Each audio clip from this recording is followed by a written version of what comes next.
I think we've come to a nice end to the year to see O'Connell Street finish with its public realm works and how well it looks and how inviting it is. So I'm sure if you asked me the question last January and February when the roadworks were outside my door, it'd be a different answer. But in fairness, it has been worth it and it looks amazing and it's great to see the town bustling at the moment in the lead up into Christmas. And the conclusion of the works, has that impacted your business in any way, or is it hard to tell because it coincided with the beginning of the Christmas period?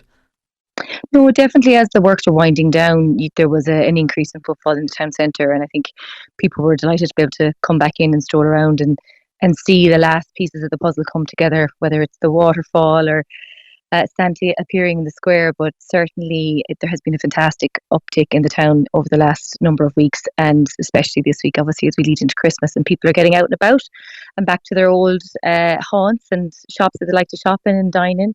So certainly, definitely a very positive end to the year in 2025 when it comes to Ennis Town Centre. And just on that point, Jean, while we're on the subject of the pedestrianisation, would you like to see some form of pedestrianisation continued on the street going forward? I think the design of it, in fairness, lends itself quite beautifully to it. I'm probably in the middle. I know the majority of businesses are in favour of a hybrid approach to it, and I would be of a similar mindset as well. You know, when the sun is shining, walking through Ennis on a pedestrian street is just fabulous. But it's when it's raining in January and it's like tumbleweed. Maybe that's when you want to see the car driving through. But I'd be hopeful that the council will find some method that'll work, that we can find the balance between you know the shared space of the car and the shopper. And I think we'll probably see a hybrid solution to that.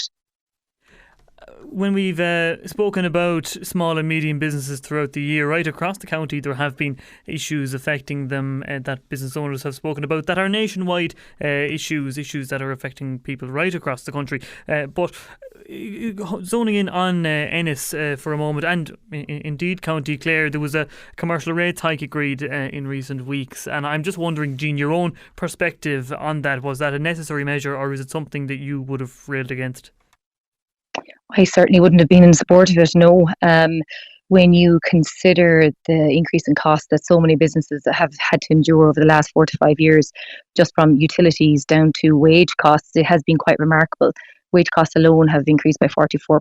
So to be honest, it's a bit of an out of touch move for them to support a rates increase, especially when you consider Ennis Town Centre has been dug up for the last 3 years, and a lot of businesses have had to endure a lot of pain in relation to that. So my comment would be certainly not in support of it, and I certainly feel it was an out-of-touch decision, but it certainly wasn't my decision to make either, so very disappointed in that decision. One argument made by the council and indeed councillors who voted for it at the time of the increase was that extra revenue that comes from the hike that will allow the local authority to support businesses in various ways. So going with that logic for a moment, what would you like to see from the county council? Does it have a role to play aside from rates when it comes to looking after businesses, supporting businesses and making it a friendlier business environment?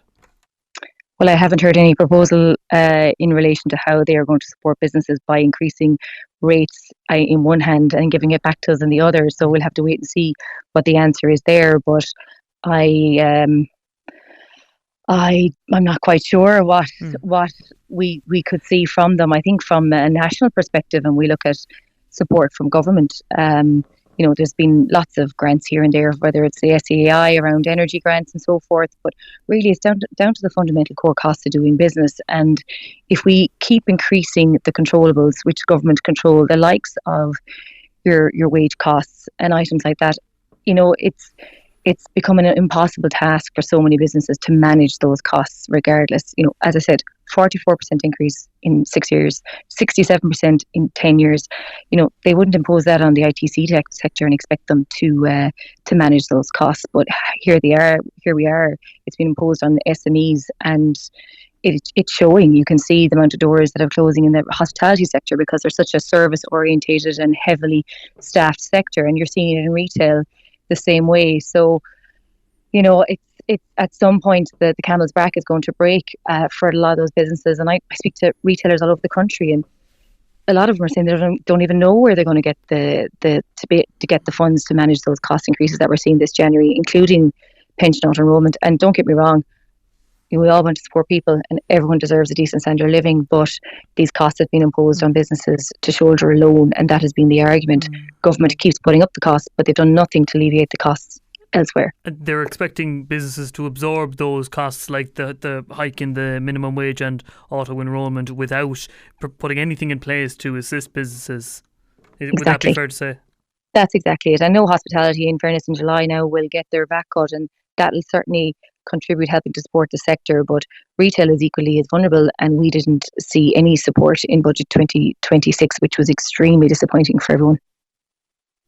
The next budget is a long way away, but of course measures can come into play throughout the year. Different schemes can be announced. So Jean, what would be the main ways that you'd like to see businesses supported in the next year? What could be the most meaningful ways that could be achieved?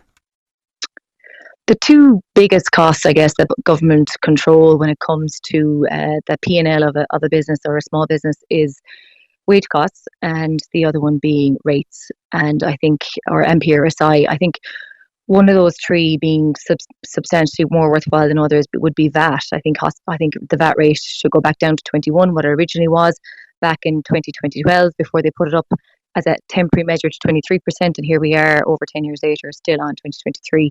And I think that would certainly be a tool to help the sector.